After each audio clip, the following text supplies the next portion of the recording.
Hello everyone and welcome to today's webinar from the London Speaker Bureau. We hope everyone is keeping well.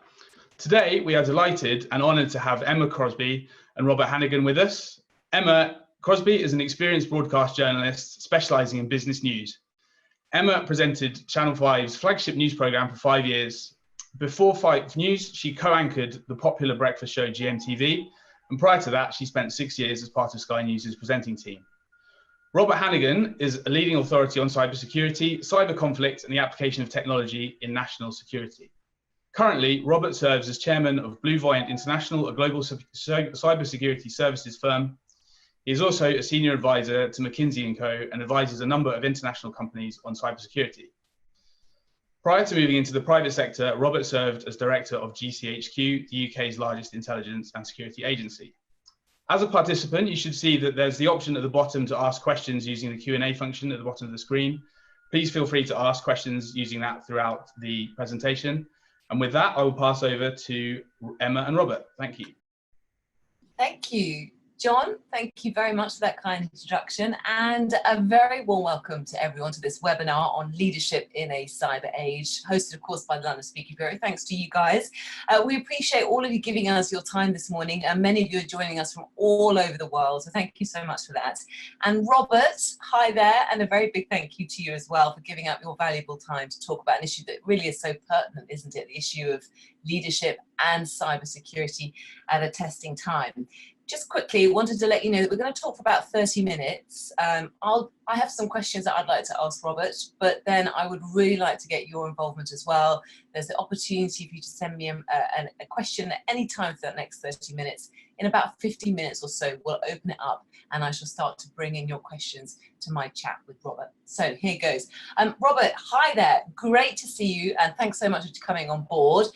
So I think you're based in Surrey, aren't you, right now? I'm in southwest London, so I'm not too far away from you. But I think we're all talking from our studies or our makeshift offices in our homes. Life has changed immeasurably for so many of us in such a short space of time, of course, because of the COVID-19 pandemic. So I wanted to start by just getting your thoughts on the world that we are living through right now.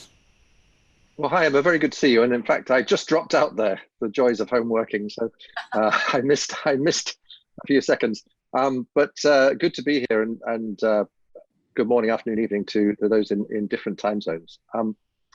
I think it is an extraordinary time. As you say, the personal impact for all of us is huge. For some people, it's terrible, it's tragic. For all of us, we're affected in some way. I think there are two big, really interesting questions. One at the global level: will this pandemic make countries work together more, bring the world together, or will it fuel a rise of new nationalism? And a lot of that is going to be dictated by the economic fallout. We are all going to be in the middle of a recession, paying the bill for this pandemic. Some will be affected worse than others, but that is going to be a big driver of how countries get on with each other. And then I think at a sort of personal and business level, it's what will the new normal look like? And how much of what we're doing now will continue into the future, and how far will we go back to life before? And I think part of that is beyond our control. Some of it is within our control, and certainly in companies, they're already making plans to do more home working, to do more of what we're doing now. So even beyond the pandemic itself, there are going to be some big choices to be made about how we live our lives, I think. And I want to talk about business in a lot more detail in a minute. But first, let's focus on government reaction, because many people may or may not know the illustrious career that you have had. Cobra is a word that we hear a lot in the UK. Around the rest of the world, you may not, but it's the UK government's Crisis Management Committee. It's meeting a lot, as you would imagine, right now. And you chaired Cobra meetings through numerous crises over your time. So can you give us a sense of what is happening at the top levels of governments around the world right now, and also your memories of some of the most critical times that you presided over, the bits that you can tell us, of course? Sure. I mean, it's interesting that every government is doing this in its own way, but there are some similarities. And Cobra, as you say, was the UK mechanism set up by Tony Blair, actually, in response to a couple of crises that went really badly. So the foot and mouth agricultural crisis, which some people in the UK will remember. It was a disaster for agriculture around the turn of the century, and then flooding and fuel strikes. So we had to have some mechanism for trying to get complex modern governments to work across the whole crisis. And the ones that stick in my mind are obviously serious flooding we had in this country back 10 years ago, and the pandemic of 2009. And it's interesting that every government, certainly here in the UK, we've been predicting pandemic as the top national risk for well over 10 years now. 2008, we said, this is going to be the biggest thing this country will ever have to face. And most other governments have said the same. So there has been a lot of preparation. I mean, just two things about the crisis mechanism, Cobra, in the UK. It starts and ends with information. So every meeting starts with a common recognized picture of what's happening. And those facts are updated. So if it's a terrorist incident, it's how many have been killed, who's been injured, what do we know about the attackers. If it's a pandemic, it's the figures we're now used to seeing every day of hospital admissions and infections and tragically deaths too. So that everybody understands, and I think this works in an organization too, everybody has a common picture of what's actually happening. And those facts they change all the time. They're never, you don't have a complete picture, but it is important to start with, what do we actually know? And then the meetings always end with what do we say to people? Because so much about a crisis is about fear and public confidence. And fear does strange things to all of us. And I think we're all experiencing this now in lockdown. People are afraid, and that makes people behave differently. And I think we spend a lot of time trying to work out what would influence public behavior. And you can take that down to a micro level. But for example, if you start talking at the beginning of the fact that hospitals and mortuaries will be overwhelmed, you get panic, and you get things like panic buying. And on the other hand, if you don't say anything at all and you give the impression there's no problem here, you get exactly the overwhelming of the system.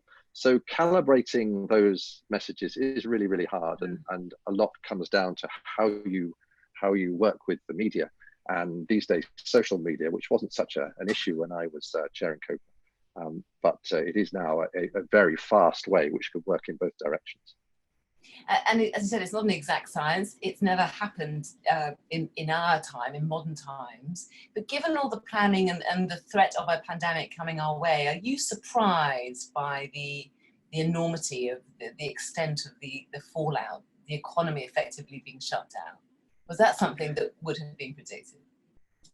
Well, I think it's the first time in history governments right across the world have chosen to shut down economic activity, and that makes it almost impossible to model, because every other, if I'm not an economist, but if you look at every other economic crisis, you can see a pattern there, and there have been reasons that brought the Great Depression in the 1920s and 30s about, and you can see causes of other recessions. We've never had, as far as I know, a case where governments have decided to shut down their economies and to impose a kind of almost a freezing of the economy.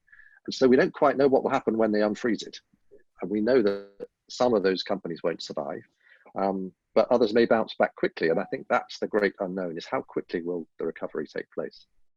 Yeah, it is the great unknown. Well, on that note, let's start talking about businesses now, because of crisis management, an area of expertise for you, is certainly not just confined to the corridors of Whitehall and other government offices around the world. I mean, every company in every country around the world, regardless of size, is having to implement some form of crisis management right now. So can you give our audience a sense of the lessons or the guidelines that they should be taking on board within their own organizations right now? I think, we might talk separately about technology, which is the space I'm in, and cybersecurity now with all the working from home problems. But in general, I would say the thing, as we go into a steady state of crisis now, we've gone through the first 3-4 weeks where probably everybody was scrambling to keep their businesses just about functioning, or to close them down in a way that would sustain them. We've gone to a sort of steady state now. And I think communication is incredibly important from leaders of companies. In a crisis where people are afraid, they want more, not less information. Partly they have more time at home, but also fear means they start to believe things that are not actually true. So they want their leaders to be out there, telling them, giving them detail, being involved. And I think it's also a challenge for leaders to be more personal. I mean, it helps that we're all at home, so you can see a little bit of people's backdrops, a bit more of their home life. But I think leaders have to try to reach in and show that they empathize with those pressures on family life. The fact that people are trying to work while looking after their family and schooling their kids and all the rest. So it's a real test for leadership, I think. It's how do you communicate? How do you get across what you need to get across, and be as open and honest as you can be? So what do you think makes a great leader, Robert? And again, I'm going just highlighting for those who don't know your record in leadership and also negotiation, often at times of great stress. You did some fantastic work during the Northern Ireland peace process, and you've had the enormous task certainly in the UK of tackling the threat of Islamist terrorism in the UK at times. So what, in your eyes, makes a great leader? I think I've worked with some leaders I think were great, and whether you liked his politics or not, or agreed with his decisions, I think Tony Blair was a really impressive leader. And if I single him out, why was he effective? He was, first of all, good at pointing to a clear future. So he had that ability to understand what people were worrying about and to say, here's a vision, here's a solution for the future, and here's how we're going to get there. And he was very, very good at communicating it. So he had that natural feel of what most of the country were feeling, and he had a good way of communicating. In a crisis especially, it's really easy to either overpromise or give confused messages, and both get you into huge trouble. And if you undermine public trust in your competence, it's really hard to get that back. So that's why you need to take such care over what you actually say. But I think the best leaders are authentic and feel a bit of themselves and analyze and understand the people they're leading, as well as all the practical stuff that we just expect leaders to be able to do, which is to look across their organization and see whether they've got the right structures, whether they've got the people in the right places, and above all, watch for resilience. People fall over in these crises, not necessarily through their virus, I hope, but just because they're working too hard. And it's the job of the leader to spot that before it happens. So resilience is a key requirement for leaders, I think. Which must be incredibly difficult to do at times of great panic, not to panic. Again, you have dealt with some very unsettling information, I'm sure, during your career. What strategies do you recommend then for leaders not to panic and not to get unsettled during these times? Well, I've worked a lot with the army in Northern Ireland and Afghanistan, and I've worked on a lot of terrorist crises. And I think the military have a good approach to this. They are very disciplined. And they say, it's time now for you to clock off and hand over to somebody else. You are not indispensable. There are other people who can do this. And you will fall over if you keep on going. You can't keep stretching the elastic forever. And so you need a discipline about this. You need to say, look, it's time for me to step back, or it's time for me to delegate to somebody I trust and get on with it. There's always a temptation for us to think, well, I'll keep going another 8 hours or the next day. And in a crisis like this, which we know is going to last months, you just can't do that. Yeah, and obviously Boris Johnson, thank goodness he's well again, but he certainly was, he was very poorly for a while, and maybe he was working too hard, and that's certainly one of the reasons what happened. Robert, we're getting some good questions on the issue of cybersecurity. I want to come to that in a minute, but first, one more on the issue of leadership and change. Obviously, you were director at GCHQ for several years, and some people have said that you initiated the greatest internal change for the better at GCHQ since the end of the Cold War. Given that this is a time for many people, many companies to change, whether they want to or not, how should they embrace this opportunity to change, to take it as that, an opportunity rather than a threat? Well, I think you're absolutely right that it sometimes sounds cynical to say you don't waste the crisis, but actually it is about seeing this as an opportunity. And I think the best organizations do two things quite separately. So they manage the crisis now, but they have a separate group of people, a separate person, or a separate part of their brain if they're a one-man leader and CEO, thinking about the future. And you need to separate those out, because the people who are immersed in the crisis now just can't do that. But you don't want to get to the end of the crisis and think, what do we do now? So some capacity and effort dedicated now to planning for the future is really essential. And I think that's the key. It's what the military do, that's what the intelligence community do in a crisis. So we do actually throw everything at the crisis. but we usually have a separate group of people thinking about, so what are the implications and where does this go next? And where are we going to be in a year, 2 years, 5 years time? And that's, I think, the only way you can really do strategic in a crisis. Okay, well, but let's move on now to cybersecurity at this time, because we've had a good email, which I'm going to bring up now, from an anonymous attendee. But anonymous attendee, thank you so much for your time this morning. And they ask, given the world is in the grip of the pandemic, that is pretty much everything we are all talking about, understandably, right now, but there are many things that are going on unreported, under the radar. For example, money scams targeting the vulnerable. So how concerned are you about reports of an increase in cybercrime because of the pandemic or because of, you know, not paying attention? And what can people do to make sure they don't fall victim to some of these scams? I think it's a really important question. What has happened is anybody who works from home normally, particularly in a big company, will know that they have all sorts of IT policies and security products, and maybe they have a device from the company which they can use at home. And that's carefully planned. And what's happened in this pandemic is that a whole load of companies that have never done home working or haven't done it at much scale have suddenly sent everybody home, and the priority is business continuity, keep this thing going and get people working. And security is quite inevitably taken a back seat. The problem with that is you've got people using home devices, home computers, and not really knowing what the security threats are and how to avoid them. So what you've had is a compression of a process that would normally take a company months, sometimes years, to do into a couple of weeks. Criminals have spotted that. So cyber criminals are incredibly innovative, and they've spotted two things. One is that there are some real vulnerabilities there, so they can get into a company through people at home who are weakly defended, perhaps don't have any protection on their own computer. The other thing is they can capitalize on fear.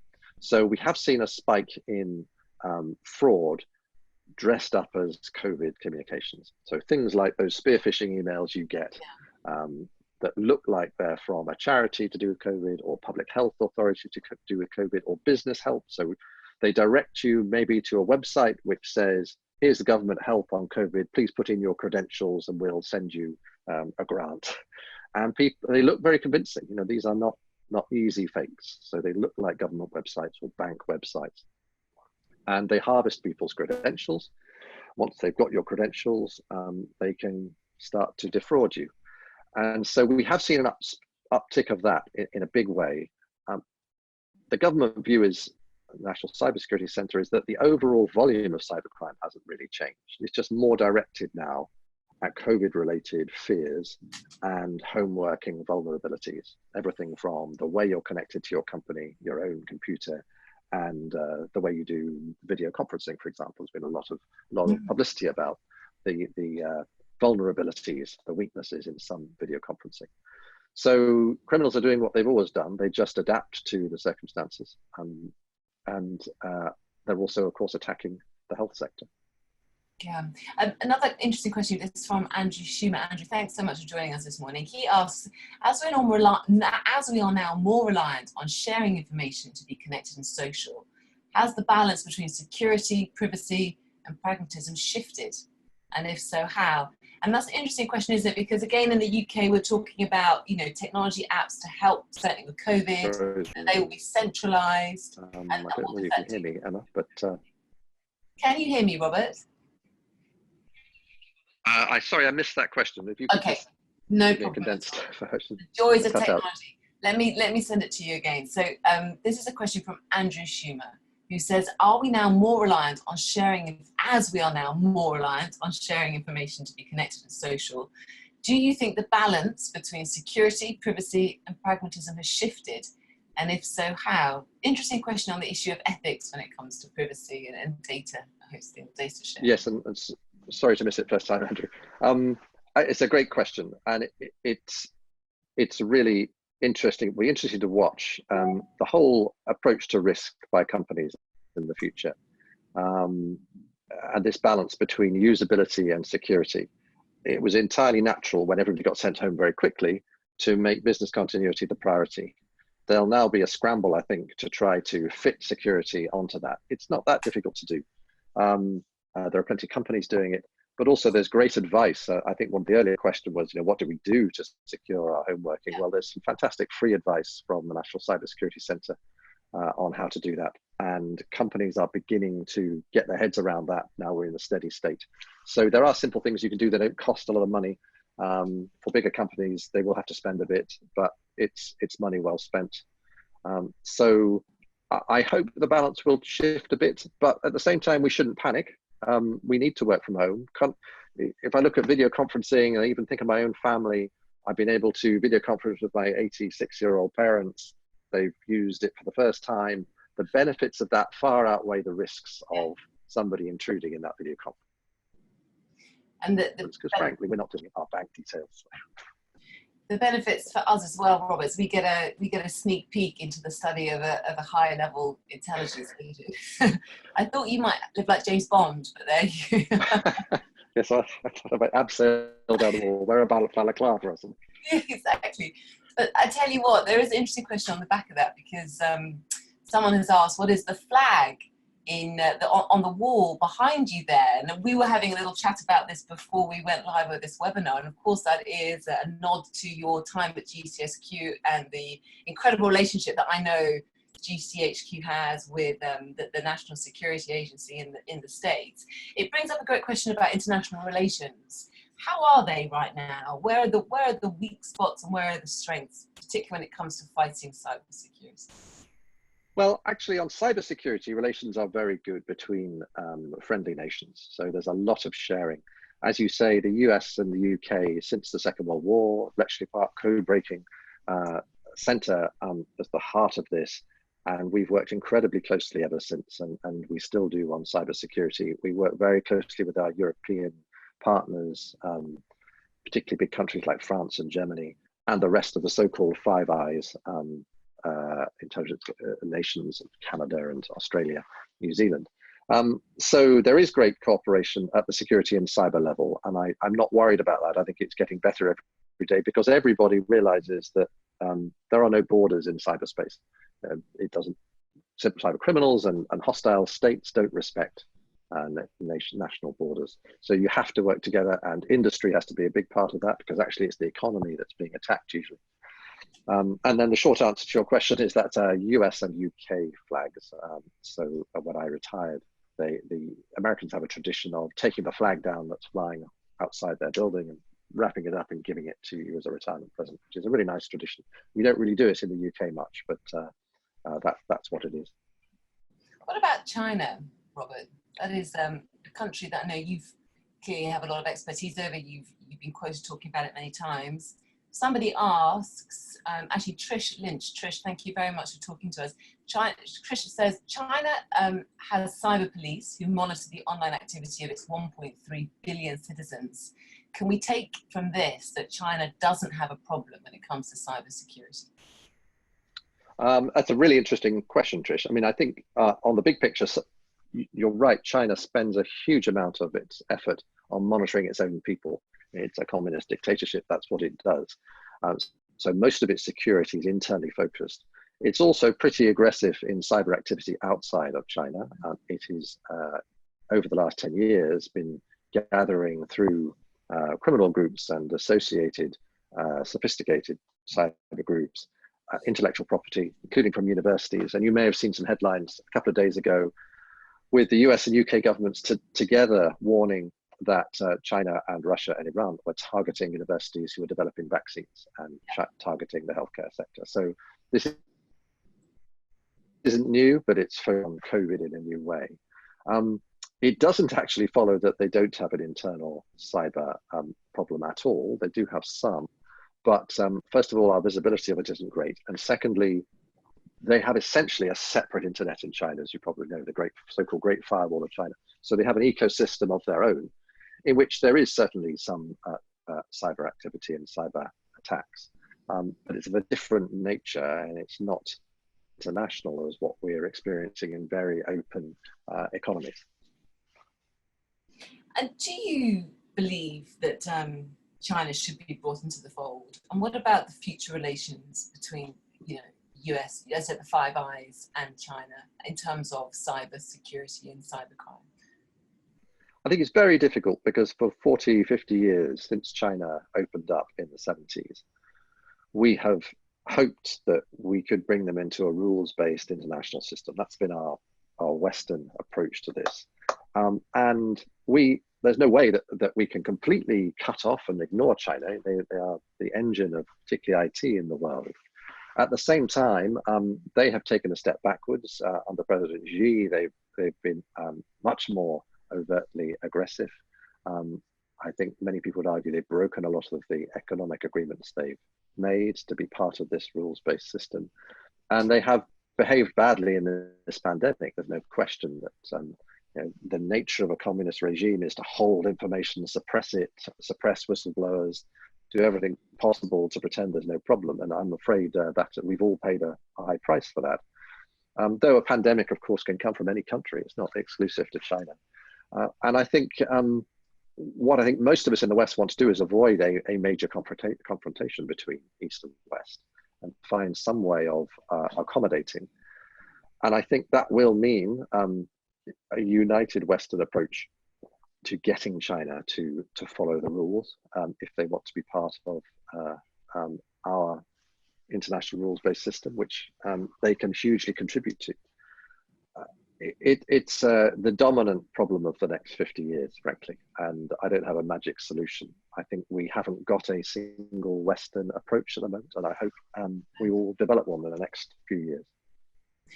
And that leads you quite nicely onto to another question regarding kind of a single approach, that being regulation. I mean, you said before, when it comes to market mechanics, the internet is still very immature. You likened it, I know, to an analogy of having a car 100 years ago. Look at cars today, and yet the internet itself hasn't changed a huge amount.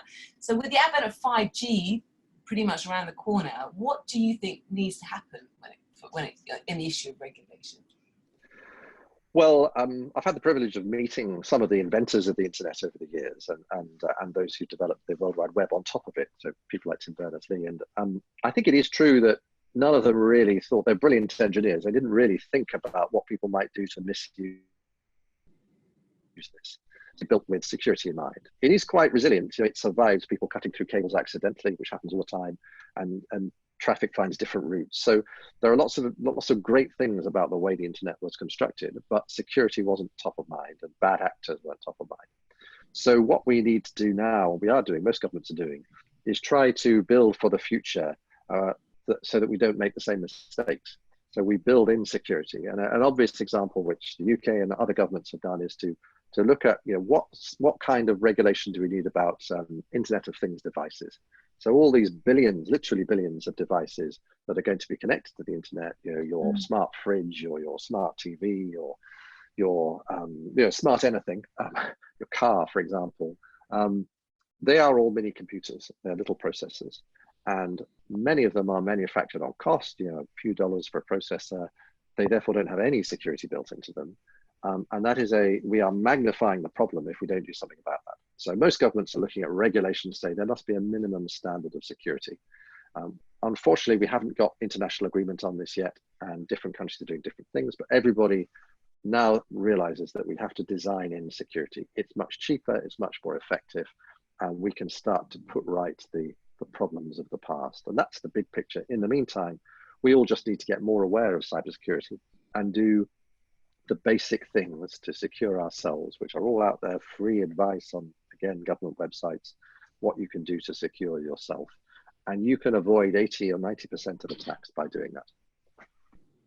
Do you, so how high up the list then should cyber protection be for companies, particularly when it comes to investment, given also, times are more tight than they've ever been right now because of what we're all living through? Well, if technology and communication is the core of your business, which it is for just business now, and particularly in the pandemic is illustrating that, then cybersecurity has to be a core of that. And I think it's the reason why companies are continuing to spend on cybersecurity and making it a priority in most cases, because they know that what cyber attacks can do is not just steal data, and they may not have data they mind losing in some cases. But they will care if, for example, a ransomware attack, which you've probably come across, an attack which essentially encrypts all and steals your information, essentially encrypts it and asks you to pay a ransom to get it back. that can bring a business to a halt. You can just go out of business. So you have a choice. Do I pay the ransom and hope that I get it back and keep doing business, or do I just go out of business? So business continuity, as we've seen with some big manufacturing companies hit by ransomware, is the reason why companies are spending on cybersecurity, along with those who really care about their data, their intellectual property, their sensitive personal data, and the cost of losing that to their reputation, to their customers is huge. So I don't think we're going to see people worrying less about cybersecurity. And this is a good question, actually, to follow on from that, from Henri Clement, who was quoting Christine Lagarde, of course, president of the European Central Bank. Now, she has gone on record to say that a cyber attack on a major financial institution could trigger a liquidity crisis. So therefore, if we're looking, Robert, at the banking and the financial institution sector, what should they be doing, and I'm sure many of them already are, to prevent themselves from being compromised, also to protect themselves? Because obviously that could then trigger a global meltdown and collapse, even though we're living through those kind of times right now. What should that particular sector be doing? You're absolutely right. Everybody's worrying about what is the kind of cyber equivalent of pandemic. So what's a cyber 9/11 look like? And the two answers really at the moment are systemic things. So big investment banks coming down, as Christine Lagarde has said, or cloud service providers being disabled in a big way, because we're all dependent on the cloud. The good news is that financial services are spending huge amounts of money on this and throwing a lot of expertise at it. And regulators and central banks around the world have really got it. So the Bank of England under Mark Carney put a lot of effort into cybersecurity, but every central bank has done that. And most banks are now working together on cybersecurity in a non-competitive way. So it is by far the best protected sector in the world, which is not to say it's perfectly protected and it's not invulnerable. But I'm pretty confident that these scenarios have been thought through, and that we've done everything we possibly can to protect against this. There's more yet to do, but finance is probably not the most alarming sector. It's the one where they are most ahead of the curve. What is the most alarming sector? Yeah, well, at the risk of being gloomy, and there are lots of sectors, traditionally the utilities, the power and water, energy, these things that are part of our critical national infrastructure, as we call it, things we really worry about. They haven't been well protected. Our telcos, our telephone companies haven't been well protected. They are all scrambling to get better. And there's been a lot of improvement in the last 5 to 10 years, but there's much further to go. And we need to raise the baseline. And that partly means every company taking this seriously, every individual taking it seriously, and just looking at the free advice. And it doesn't involve spending huge amounts of money in most cases. It's about better discipline and understanding where the attackers are coming from. Okay, so we're pretty much coming to the end of our session, Robert. It has flown by, certainly for me it has, so thank you so much. I just want to wrap up with maybe a takeaway comment from you. I don't know what kind of time frame you want to give it, 5 years or 10 years, or maybe even less than that, but what do you want to leave our audience with thinking about when it comes to the issue of leadership within the cyber age? What are your key tips or points, or the one thing people should be thinking about right now as we head into 2020? Well, I think I will go back to communication because that also covers the digital world. Most of that communication these days is by digital means. So we're going to have to worry about securing that. But I go back to your point, Emma, actually, that I think there are lots of opportunities here. And once we get through the horrors of this pandemic, there will be things that we've done more quickly than we ever thought we could. And we should see that as a springboard for the future. And to zoom back out to where we started on the international picture, I really hope this leads in time to greater international cooperation and a better sense of unity about where we're going, because pandemic really illustrates that individual country approaches are fine up to a point, but they're never going to actually solve the pandemic crisis. You need international cooperation. You need the manufacturability of different countries that you might find difficult to do business with, that are ideologically different. So we're going to have to work it out. And of course, we've got the looming problem of climate change, which certainly my kids are much more worried about than anything else. Yeah. And their generation is going to have to think about how do we tackle that global problem together, because you can't do it individually. So I hope that's where we'll head.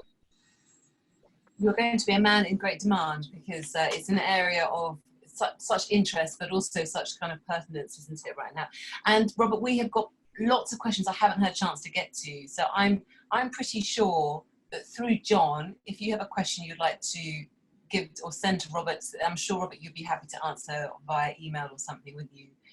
Yeah, very happy. Our audience don't miss out. But thank you very much. Really appreciate your time, Robert. It's been a pleasure to talk to you, and all the best. Thanks, Emma, and stay safe and well, and I hope everybody watching does too. Thank you. Bye. Bye-bye.